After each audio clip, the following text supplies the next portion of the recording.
All right, President Ruto has even abandoned his favorite line for Murima people, Mwadhani Agosho and Ngai Nimwega, which translates to praise God and God is good, and replaced it with Jothurwa Umar and Jothurwa Untie, loosely translated as our people, how are you doing? And are you happy? Do you feel like hapo kuna venye watu like okay, mko happy na wale wengine ni Mungu yupo.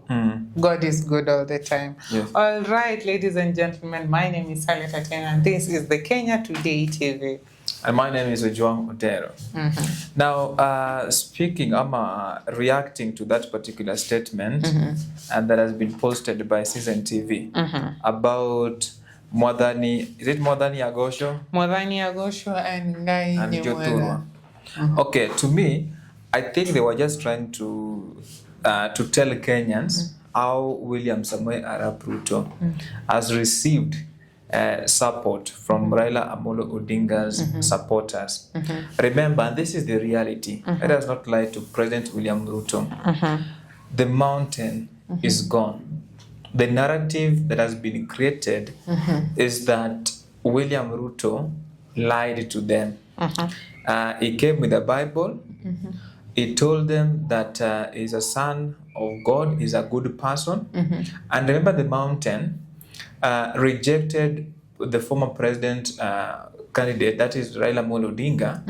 And remember, in Mount Kenya, there are people who are saying that if you want to get more votes, just say Raila Odinga is a bad person.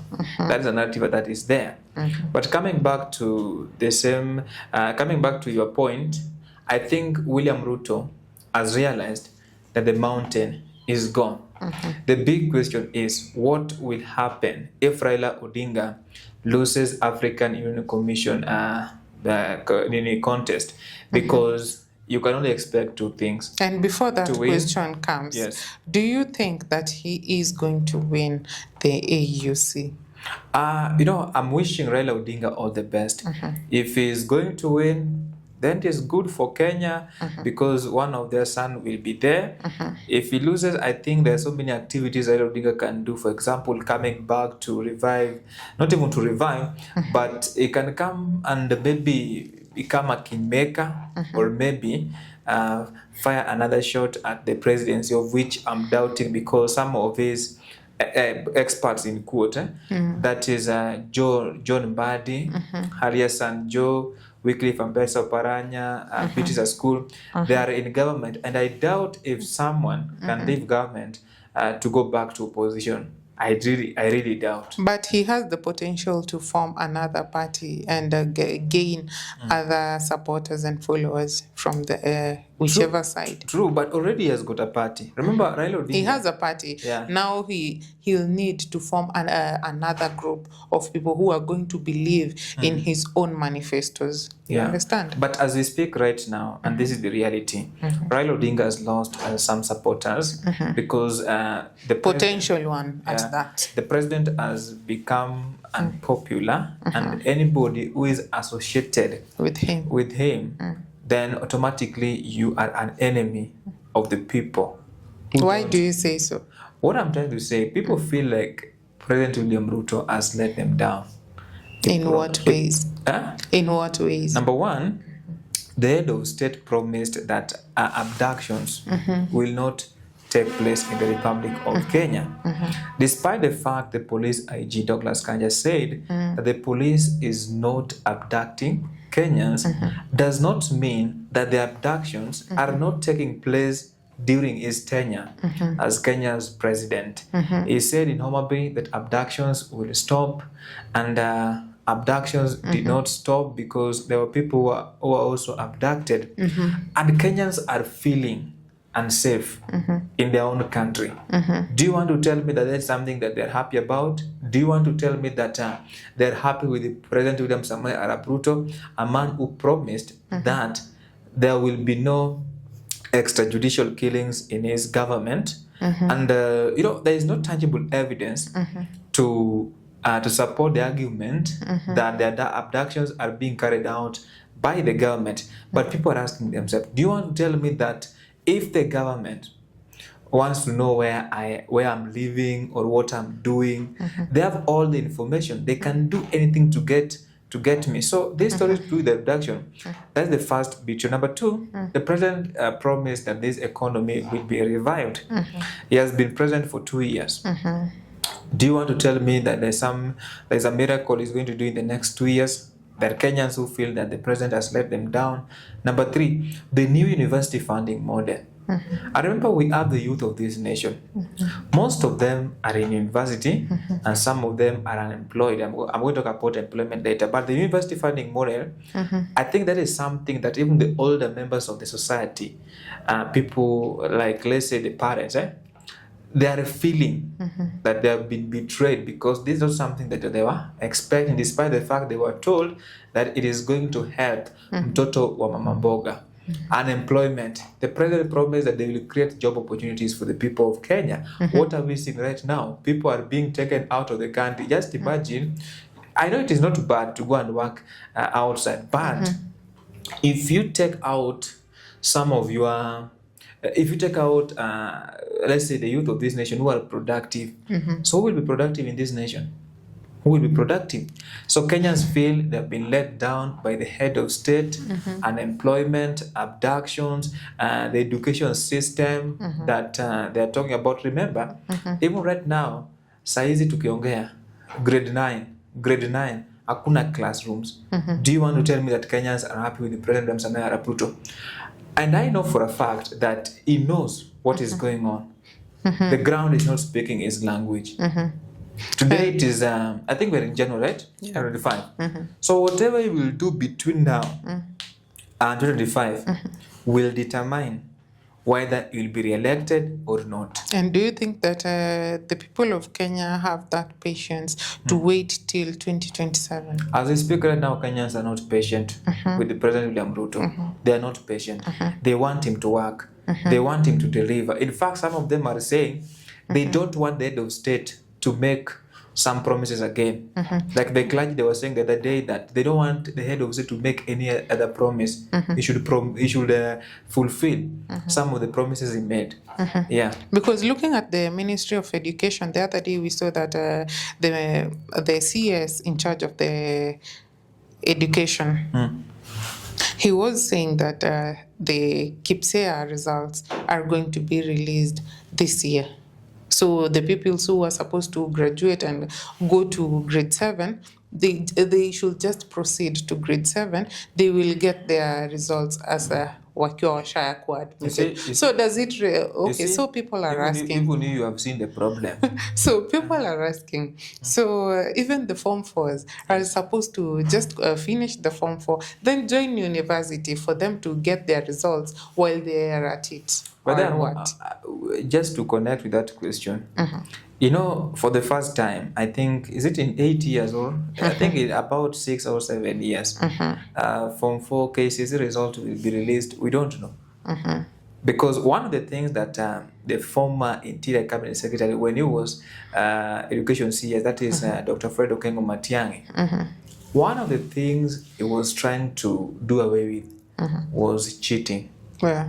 Second thing, these stories of kufanya abracadabra pale neck, that is also one of the things that he was trying to do away with. Now we don't know what is happening. Why are they late? When are they releasing the KCSE results? So some people feel that we have good people in government, but they are misplaced. They should not be there. I think the head of state should work with professionals. So these are not professionals. Yeah, like I was not there during Jomo Kenyatta's time, but my history serves me right. The first president of the Republic of Kenya, he would not appoint somebody who is not qualified. Did you know the former president, that is the late President Mwai Kibaki, he was an economist. You could not just be appointed at your head this docket. There are protocols to be observed. Yeah, they have to understand. For example, you can't tell me to become an interior CS. What do I know about interior? Nothing. Unaelewa? You cannot tell me to become a treasury CS. Because I don't have that knowledge. So there are people in government who have been employed, there are people who have been appointed to CS positions, but they should not be there because they are not qualified to be there. And right now, even if you take a look at some of the principal secretaries, the reality on the ground, there are some of them who are not qualified to be there. And remember, these are the accounting officers in any state department. They must be accountable. But right now, that is what we are having as a nation. So I think what will even make the head of state to go home in 2027, it is not about, right now, it is not about tribe. It is not about Raila Odinga. Right now, it's about kusota. Unaelewa? It's about kusota, and some Kenyans, so many of them are tired of lies, and they want someone who can fulfill the promises. So far, so good. I don't see anyone who can salvage the people of Kenya from this problem. What we can do is that our politicians wote waende nyumbani, waende tu nyumbani kabisa, tukuje na watu wengine. And do you have people in mind, just a list of people that you feel like they can best serve the country of Kenya and whatever the truth that they stand for? Fred Okengo Matiang'i can be a very good president. Let me tell you something. Sometimes we don't need jokers. I'm not saying that the one that we're having is a joker. What I'm trying to say is that we need people who can perform. Remember during Matiang'i's time in the education sector, he made reforms. We need people like the late Professor George Omore Magoha. He made reforms when he was the Vice Chancellor of the University of Nairobi, when he was the chairperson of the NEC, when he was education CS.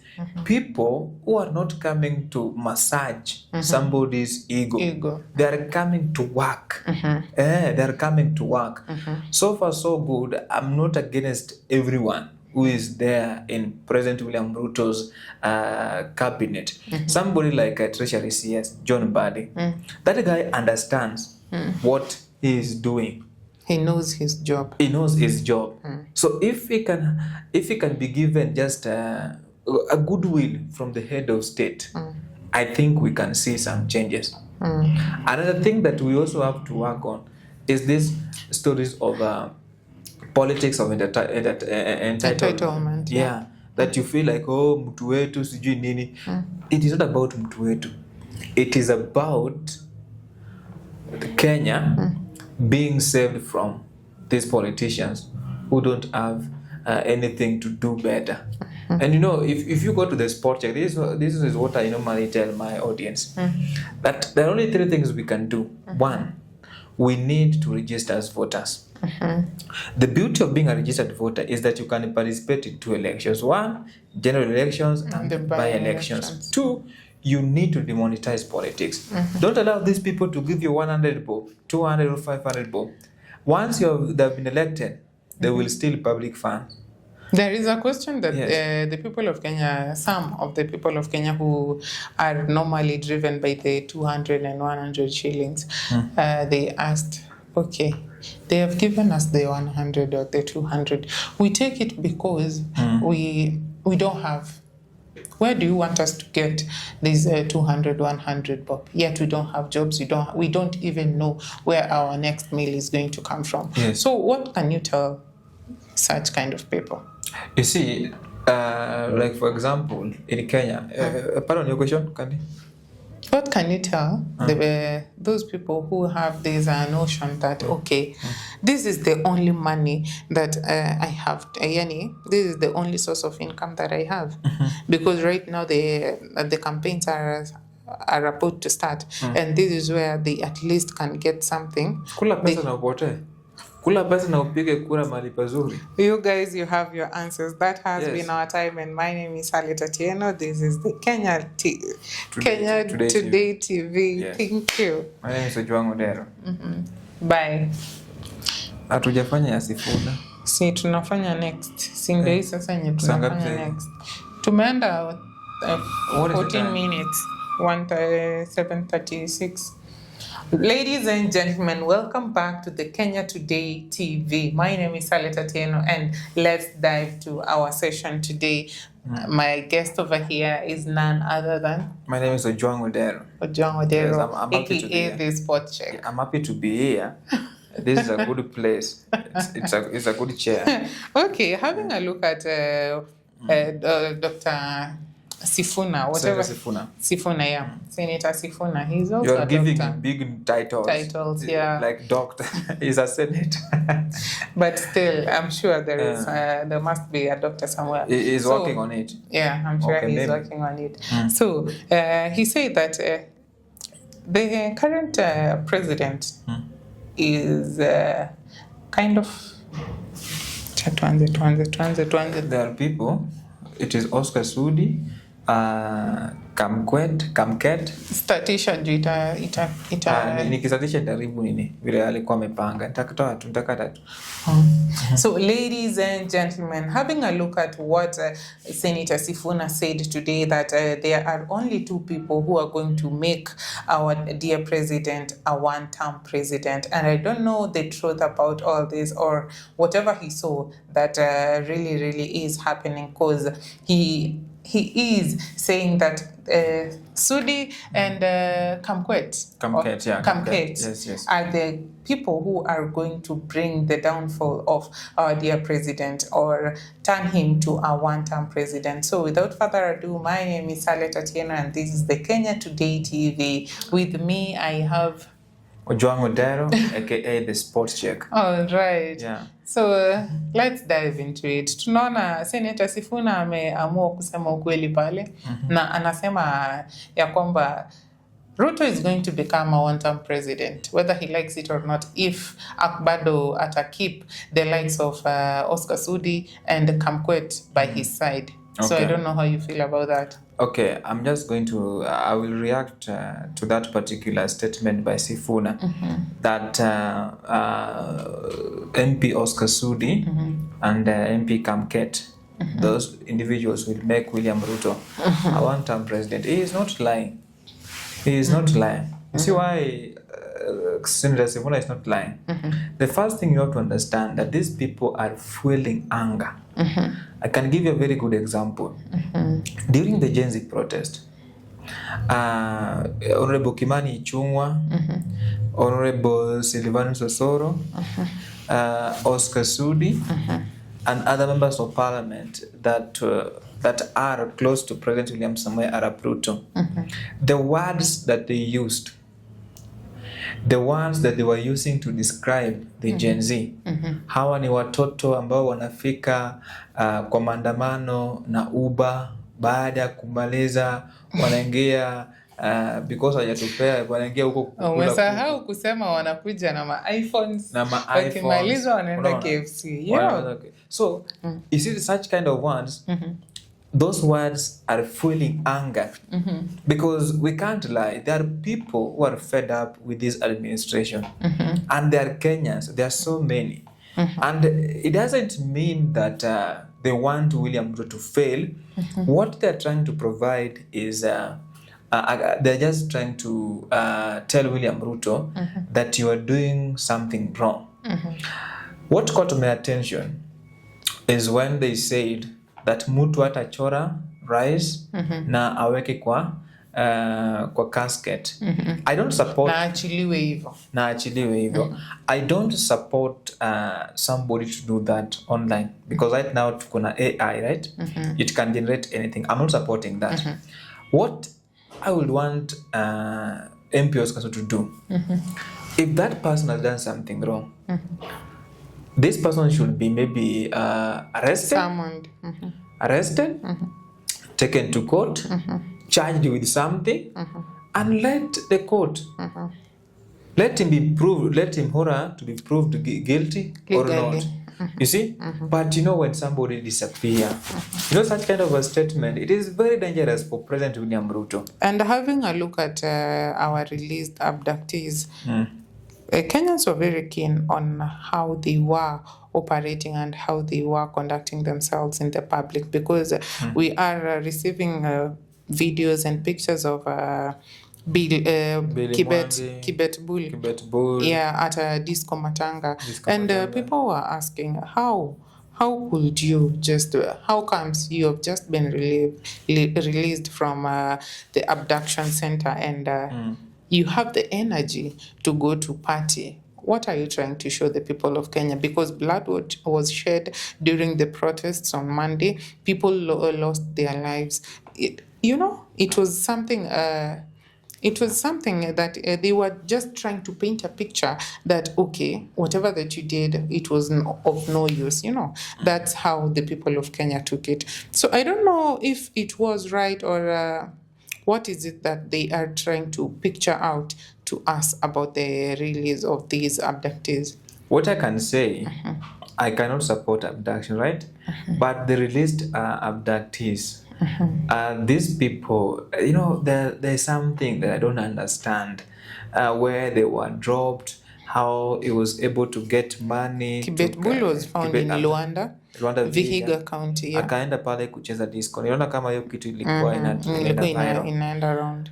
I'm not supporting whatever happened to him. But I also don't understand.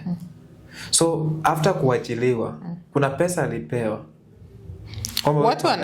Okay, it is alleged that huyu ni mtu mwenye labda ameambiwa wewe fanya hivi, yako ni hii na tulia, achana na maneno mingi, ingia kwa serikali tufanye kazi. That's why alitoka akiwa akai mtu mwenye alikuwa abducted, because we have tweets from Maverick huko anasema whatever she encountered there, it was something that huwezi toka na upate nguvu ya kwenda uende kujibamba na kupost myself, unaona. Ndio maana mimi nauliza hawa vijana wakati ambapo walikuwa abducted, and this is something I'm trying to connect with the Senator Sifunda's statement na mambo ya Oscar Sudi. Hawa vijana hatusemi kwamba wanafaa kuwa abducted, but mimi najiuliza hawa watu ambao waliwa abduct, je, wale wa drop na wakwambia na wakawachia pesa kwamba upande gari na uende makwenu, ama what happened? Ama Kibet alipigia familia yake na wakampea? I think this story, it should be investigated.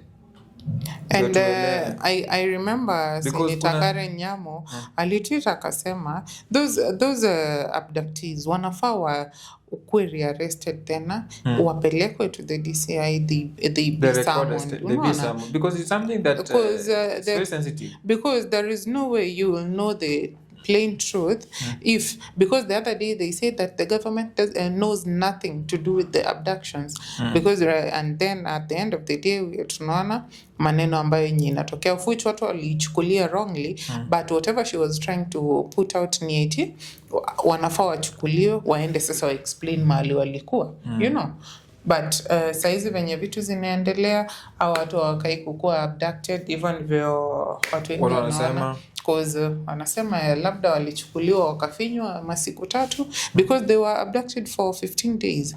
Roughly 15 days. Unajua Maverick hao and the other 8 days ilikuwa ya kutibiwa, kuoshwa, kupambwa, at least wakitoka pale nje wakue chubby. Lakini Maverick hao was abducted na yeye chenye alipitia, I think I can't compare it to whatever. So anyway, that is just their own opinion. I'm sure it must be traumatizing. Yeah. So ladies and gentlemen, comment hapo chini. That has been our time. My name is Sale Tatiana and this is the Kenya Today TV. Keep it locked. Bye for now. My name is Ojwang Odera.